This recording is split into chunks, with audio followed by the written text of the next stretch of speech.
दोस्तों नमस्कार। तो वीडियो बहुत ही सिंपल सी है, इन्फॉर्मेटिव भी है और इंटरेस्टिंग भी होने वाली है। तो अगर आपके पास में सैमसंग का कोई स्मार्टफोन है तो उसमें आपको वन यूआई देखने मिलेगा। वन यूआई 2.0 हो सकता है या फिर 2.1 हो सकता है या फिर 2.5 हो सकता है। ओके, और अभी जो स्मार्टफोन आ रहे हैं लेटेस्ट स्मार्टफोन ए सीरीज़ के हो, एम सीरीज़ के हो या फिर एफ सीरीज़ के हो, सभी में आपको वन यूआई देखने मिलती है।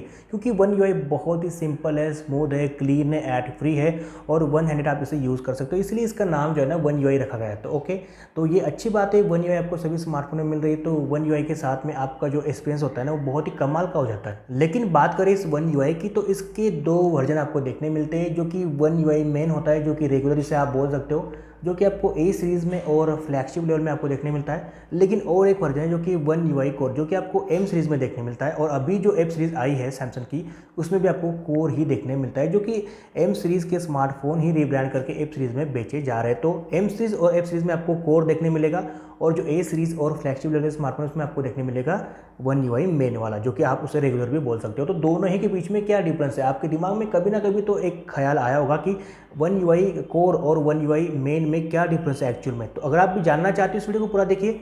चलिए वीडियो करते स्टार्ट। अच्छी लगे तो लाइक जरूर से करना। तो सैमसंग के वन यूआई को हम ऐसे डिफरेंशिएट करते हैं जैसे कि वन यूआई महंगे वाला और वन यूआई सस्ते वाला। तो जो सस्ते वाला है वो है वन यूआई कोर। तो ऑब्वियसली आपको सस्ते वाले कोर में कुछ ना कुछ कॉम्प्रोमाइज करना तो पड़ेंगे ही। तो देखा जाए तो वन यूआई रेगुलर हो या फिर वन यूआई कोर हो, दोनों ही के यूआई के एक्सपीरियंस में आपको बिल्कुल भी फर्क देखने नहीं मिलेगा।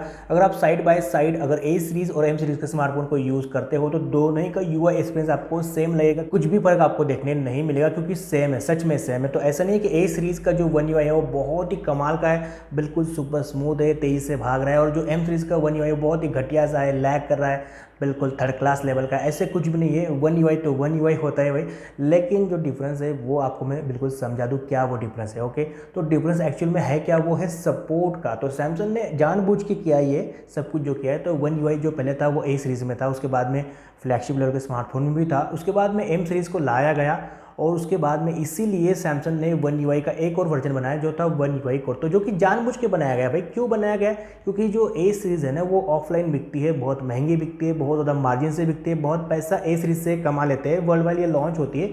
और जो एम सीरीज़ है वो इंडिया के लिए स्पेशली बनाई गई है, क्योंकि इंडिया के लोग चाहते हैं कि उन्हें चाहिए बड़ी बैटरी, उन्हें चाहिए वैल्यू फॉर मनी स्मार्टफोन। तो ये जो है ना वो रेडमी रियलमी स्मार्टफोन को बीट करने के लिए बनाई गई है। ओके, तो स्पेशली ये सभी कंट्री में लॉन्च नहीं की गई एम सीरीज़, तो सिलेक्टेड कंट्री में लॉन्च की गई है, लेकिन जो ए सीरीज़ है वर्ल्ड वाइड फेमस है। ओके, तो ऐसे में जो एम सीरीज़ है ना वो सस्ती होती है, उसमें बहुत सारे फीचर्स भी होते हैं, तो फ़र्क तो कुछ ना कुछ होना चाहिए। अगर फ़र्क नहीं होगा तो सभी लोग एम सीरीज़ को बाय कर लेंगे। भाई ए सीरीज़ कौन बाय करेगा, तो ऐसे में ए सीरीज़ ठप हो जाएगी। तो ऐसे में यहाँ पे सब कुछ सेम नहीं रखा गया है और यूआई के अंदर चेंज किया गया है। तो यूआई तो बिल्कुल सेम है, लेकिन सपोर्ट जो है ना वो हटा दिए गए, जैसे कि कुछ चीज़ें जो आपके फ़ोन में एम सीरीज़ में जो है वो वर्क नहीं करते, जैसे कि गुड लॉक हो, गेम प्लगइन हो या फिर थीम पार्क हो। ऐसे बहुत से यूजफुल एप्लीकेशन जो कि सैमसंग के वन यूआई कोर में सपोर्ट नहीं करते, और आप अगर इसे बाहर से इसके ऐप इंस्टॉल कर भी लेते हो तो ये बिल्कुल नहीं चलने वाले। भाई ये ध्यान में रखना। तो ऐसे बहुत से लोग हैं जो कि जुगाड़ कर लेते हैं और बाहर से एपी की जो है ना कहीं से किसी ना किसी साइट से जो है वो लेकर आते हैं, लेकिन वो इंस्टॉल जब करने जाते हैं तो जो कोर यूआई है ना वो बिल्कुल सपोर्ट नहीं करते। वहाँ पे आपको बताती है कि app is not install. Okay, तो ऐप इंस्टॉल नहीं हो सकता भाई, आप चाहे कहाँ से भी एपी कर लेकर के आओ।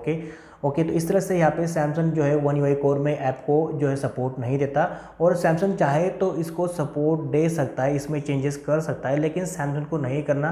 तो कहते हैं ना कि प्यार और युद्ध में यानी कि जंग में सब कुछ जायज़ होता है, तो वहाँ पे और एक शब्द में डालना चाहता हूँ कि प्यार, जंग और बिजनेस में भी सब कुछ जायज़ होता है। तो ये बिल्कुल बिजनेस है, ट्रूली बिजनेस है, पैसे कमाने का जरिया है। तो जहाँ पे बिजनेस होता है वहाँ पे सब कुछ जायज़ होता है। तो ऐसे में यहाँ पे सैमसंग ये सपोर्ट नहीं देने वाला और आगे भी नहीं देगा शायद से। और वन यूआई कोर की बात करें तो उसमें और एक ड्रॉबैक आपको देखने मिलता है, जो कि नॉक सिक्योरिटी को लेकर के। तो इसमें आपको नॉक सिक्योरिटी फुल्ली देखने नहीं मिलती। अगर बात करें M51 की या फिर M31s की, तो उसमें आपको नॉक्स सिक्योरिटी देखने मिलती है। जैसे कि आप स्मार्टफोन को स्टार्ट करते हो तो वहाँ पे लिख कर के आता है सिक्योर्ड बाय नॉक्स, और आप अगर उसके अबाउट सेक्शन में जाते हो तो वहाँ पे भी लिख के आता है कि नॉक सिक्योरिटी है, लेकिन ये फुल्ली कंप्लीट नॉक सिक्योरिटी नहीं, ये सॉफ्टवेयर बेस्ड नॉक सिक्योरिटी है। तो इसीलिए यहाँ पे सब कुछ कवर नहीं कर पाती। तो इसीलिए एम सीरीज में जो नॉक सिक्योरिटी है वो सिर्फ नाम के लिए है, वो हार्डवेयर लेवल की नहीं है। जो नॉक सिक्योरिटी होती है वो हार्डवेयर और सॉफ्टवेयर दोनों का कॉम्बिनेशन होता है। तो ऐसे में जो ए सीरीज होती है उसमें आपको हार्डवेयर और सॉफ्टवेयर का कॉम्बिनेशन करके आपको ए सीरीज के अंदर नॉक सिक्योरिटी मिलती है, जो कि आपको एम सीरीज में फुल्ली कंप्लीट नॉक सिक्योरिटी देखने नहीं मिलती। और वन यूआई कोर का और एक ड्रॉबैक है, जो कि सिक्योर फोल्डर का नाम मिलना, यानी कि नॉक सिक्योरिटी नाम के लिए दी गई लेकिन सिक्योर फोल्डर आपको इसमें देखने नहीं मिलता, क्योंकि सिक्योर फोल्डर को यहाँ पे सिक्योर करता है, इसको प्रोटेक्ट करता है नॉक सिक्योरिटी। साथ ही में आपको सैमसंग पे नहीं मिलता, बिक्सबी रूटीन नहीं मिलता, साथ ही में सैमसंग हेल्थ और सैमसंग पास ये सभी एप्लीकेशन सभी फीचर्स आपको देखने नहीं मिलते।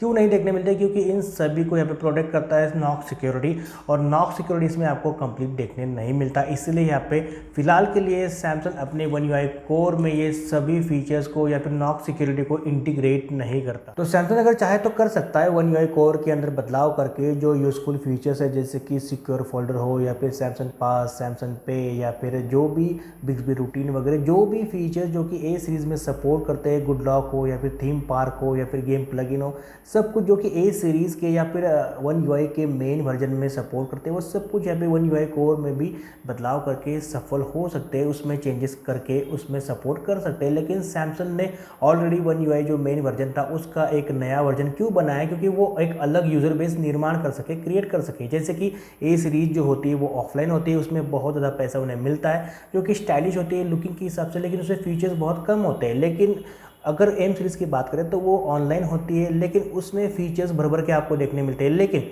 रही बात, आपको उसमें कोर मिलता है One UI कोर, जिसमें आपको कॉम्प्रोमाइज़ करना पड़ेगा। तो अगर आपको बहुत कुछ चाहिए तो आपको कुछ ना कुछ कॉम्प्रोमाइज़ करना पड़ेगा, और उसकी जो बिल्ड क्वालिटी वो इतनी प्रीमियम नहीं होती। तो ऐसे में फ़र्क तो रखना पड़ेगा भाई, क्योंकि ए सीरीज़ अलग होगी, एम सीरीज़ अलग होगी, तभी तो इसकी अलग अलग यूज़र बेस बनने वाला है। तो एक स्ट्रैटेजी है जो कि हम इसे गलत नहीं बोल सकते। सभी कंपनियाँ कर रही है तो सैमसंग भी कर रहा है, क्योंकि सैमसंग को भी कंपटीशन में रहना है भाई, सबसे कम्पीट करना है। तो ये हम इसे गलत नहीं बोल सकते। लेकिन कभी कभी सैमसंग है ना बिल्कुल ओवर कर देता है। One UI की बात करो या फिर कोर की बात करो तो हमें पता है कि इसमें सपोर्ट नहीं करता, लेकिन बहुत से एप्लीकेशन है, बहुत से फीचर्स है जो कि ए सीरीज़ और एम सीरीज़ में सपोर्ट करते हैं, लेकिन सैमसंग उनमें वो फीचर्स नहीं देता।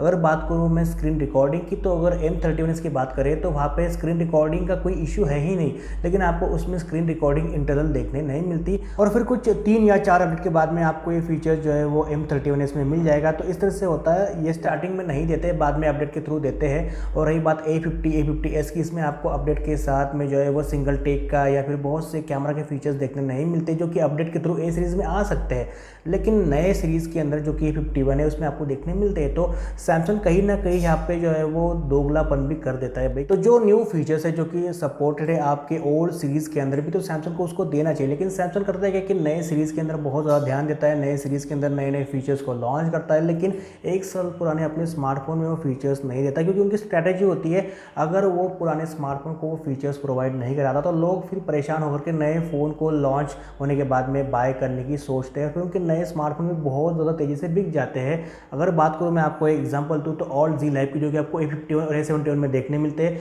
लेकिन वो फीचर्स आपको ए सीरीज़ के A50s या फिर A50 में भी सपोर्ट करते हैं, लेकिन वहाँ पर उनको वो अपडेट के थ्रू वो फीचर्स नहीं देना है। कैमरा में बहुत से फीचर्स है, जैसे कि सिंगल टेक का ऑप्शन है, ऐसे बहुत से फीचर्स है जो कि सैमसंग नहीं देता, लेकिन सैमसंग अपने नए स्मार्टफोन के साथ में उनको हाइप आउट करने के लिए, उनको बेचने के लिए, बहुत ज़्यादा सेलिंग करने के लिए उनको यहाँ पे नए फीचर्स प्रोवाइड कराता है। लेकिन इस तरह से नहीं होना चाहिए भाई, जहाँ पे सपोर्टिंग है वहाँ पे देना चाहिए, और सैमसंग की ये बात बहुत गलत लगती है। तो आई होप कि आपको पता चल गया हो कि One UI और One UI कोर में क्या डिफरेंस है। तो आपको क्या अच्छा लगा और क्या पता चला, यानी कि आपको क्या समझ में आया, तो आप मुझे बता सकते हो कि One UI कोर में आपको क्या डिफरेंस लगा, और साथ ही में क्या आपको समझ में नहीं आया वो भी आप बता सकते हो कमेंट के अंदर।